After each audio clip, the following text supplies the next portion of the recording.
Jess Romero, this article is a bomb ready to explode because I think it's going to make a lot of our hierarchy uncomfortable even to bring this up. But let's talk about it. Michael Hitchborn, a good friend of the show, wrote an article called "Should Catholic Bishops Formally Condemn the Democrat Party?" Yeah. Since January of this year, there's been renewed interest in the denial of Holy Communion for those who promote or support the murderous act of abortion. After Joseph Biden took the oath of office on January 20th, among his first acts as a new occupant of the White House was a reversal of the pro-life measures that had been put into place by President Donald Trump.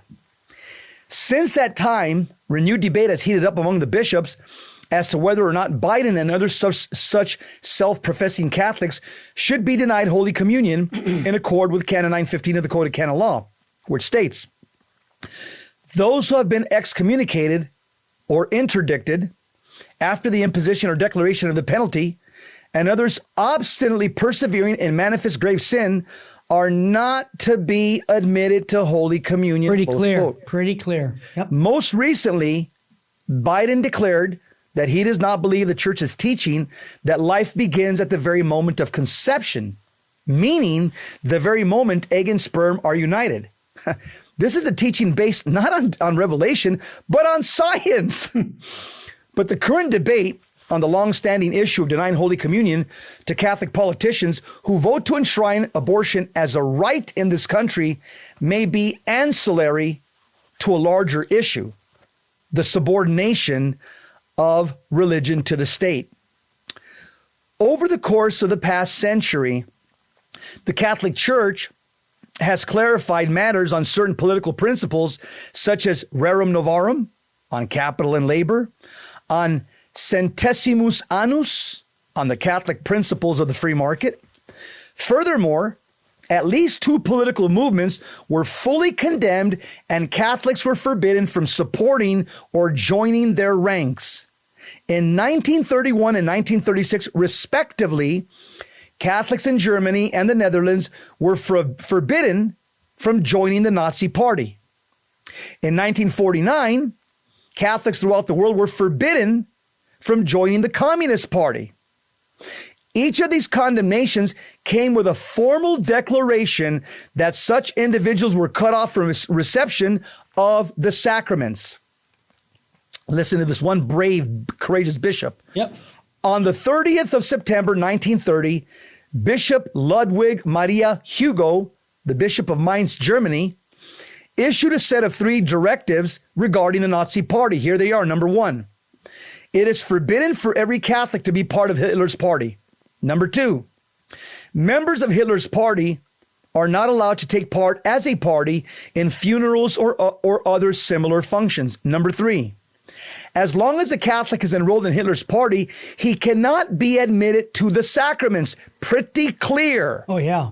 When asked for confirmation of this directive by a newspaper called De Hessen, Bishop Hugo wrote a 4-page letter to the newspaper and cited 3 elements of the Nazi Party platform that alone made it impossible for a Catholic to be a member of that party. Number 1, paragraph 24 of the program says in the first part, the Nazis say, "We advocate the freedom within the state of all religions, confessions, as long as they do not endanger its safety."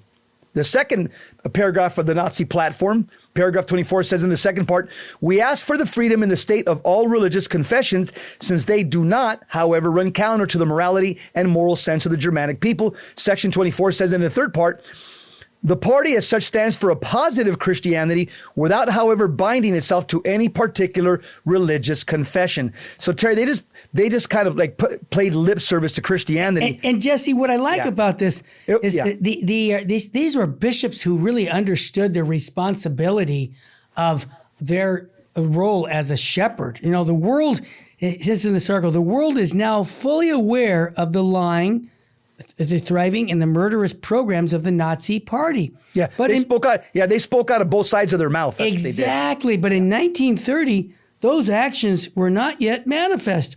What makes the bishop's condemnation of the Nazi Party for these 3 positions, making all religions equal and approving of them insofar as they do not conflict with policies of German state, so interesting is that they would be completely ignored by bishops today. Jesse, he nailed it. No bishop, very few bishops would have a problem with that today. That's right. That's sad. Continue, Jess. Indeed, these positions don't even come close to being as overtly wicked as positions held by some modern political parties today. At the end of his letter condemning these positions, the bishop concluded with these words, quote, "It is true that Hitler in his book Mein Kampf wrote some respectful words for the Christian religion and for Catholic institutions, but this does not take away the conviction that the political culture of National Socialism is in antithesis with Catholic Christianity." The bishop from Mainz, Germany says, the above quotations referring to paragraph 24 from the Nazi Party platform contain the answer to the question, can a Catholic be a registered member of the Hitler's party? Can a Catholic parish priest allow members of this party to participate in religious funerals or other functions? And can a Catholic who professes the principles of this party be admitted to Holy Communion? We have to answer negatively to all three. In short, the Nazi Party was forcefully condemned, and Catholics were forbidden from being members because of the party platform that made religion subordinate to the state. See, and that's the error, because the state is supposed to be subordinate to objective truth, which is revealed through the Catholic Church. If I could just, Jesse, interrupt you, because this is similar to us today. We as Catholics say, oh, well, wait a minute, the state says this. We have to follow what the state says. I've been with people in... Negative. Yeah, no, but you see, the reason they've come to that conclusion, Jesse... It's a low information Catholic. It is, but it's because our leadership hasn't articulated what we call a deposit of faith, what the church teaches. God's laws are always higher than man's. Continue, please. Because a lot of our leadership doesn't believe in the deposit of faith. Exactly, they don't. And they say it behind closed doors, Terry. Oh, yeah. They'll scream, there is no deposit of faith. You hear me? There is no deposit of faith. Of course, these are the wolves in sheep's clothing. The article says, in short, the Nazi Party was forcibly condemned and Catholics were forbidden from being members because of the party platform that made religion subordinate to the state. Right. In 1936, Cardinal Johannes de Jong, the Archbishop of Utrecht in the Netherlands, condemned the Nazi Party and also forbade supporters from Holy Communion, according to a report by the AP from May 24th, 1936, which said the following, quote, "We remain convinced that the church in our country will be grievously damaged and the fulfilling task of bringing grace will be rendered impossible when the Nazi movement gets the upper hand. Therefore, we, the shepherds of your souls, in full knowledge of our responsibility, declare that those who materially support this movement will be banned from the sacraments." Boy, oh boy, Jesse, how I long for that type of moral clarity amongst our bishops. I was just going to say that bishop should take that quote and apply it to the Democratic Party because of especially the platform that states unborn babies have no rights. So this is an example of what a true leader in the church should say, and I pray for that day to happen. Continue, please. We have a few of them, not enough, but a few. Yeah. On July 16th, 1949, the Tablet in New York published the text of the decree condemning communism. Here is the text in full. The Supreme Sacred Congregation of the Holy Office has been asked, number one, whether it is lawful to enlist or show favor to the Communist Party. And by the way, the magisterium at that point said negative, no. Number two, whether it is lawful to publish, read or disseminate books, newspapers, periodicals, or leaflets in support of the communist doctrine and practice or write in them any articles. The answer from the Holy Office was negative. Number three, whether Catholics who knowingly and freely place actions as specified in number 1 and 2 above may be admitted to the sacrament. The Holy Office said negative. Number four, these are the questions that were asked of the Holy Office, and the Holy Office responded. Whether Catholics who profess, and particularly those who defend and spread the materialistic and anti-Christian doctrine of the communist, ipso facto, as apostates from the Catholic Church, do they incur excommunication reserved specifically to the Holy See? And the answer was by the Holy See, affirmative. Yes, ipso facto, you're excommunicated. So the most eminent and reverend fathers charged with the defense of matters pertaining to faith and morals, after having previously heard the opinion of the consultors at a plenary session held on Tuesday, the 20th day of June, 1949, decreed that the above-mentioned questions, again, I gave you the answers. And on the following Thursday, the 30th of the same month, each year, His Holiness Pope Pius XII, when informed of the decision in the usual audience granted to His Excellency, the Most Reverend Assessor, approved in order to be published the above answers in the official magisterium of the Church called the Acta Apostolica Sedis. Well, guess what? Today, one has to wonder if the Democrat Party could and should be condemned for its own party platform and Catholics forbidden from being members under penalty of being denied the sacraments. Yeah. What positions does the Democrat Party hold that would disqualify it for condemnation? Terry, Jesse, this is very, very important. And when we tell you this, I feel bad to have to tell you this because it's unfortunate that so many Catholics voted for the Democratic Party in this last major election. And objectively, I have to say that's mortal sin. And when you hear why I say this, I'd be happy to have you challenge me on that because I'm concerned about the salvation of souls.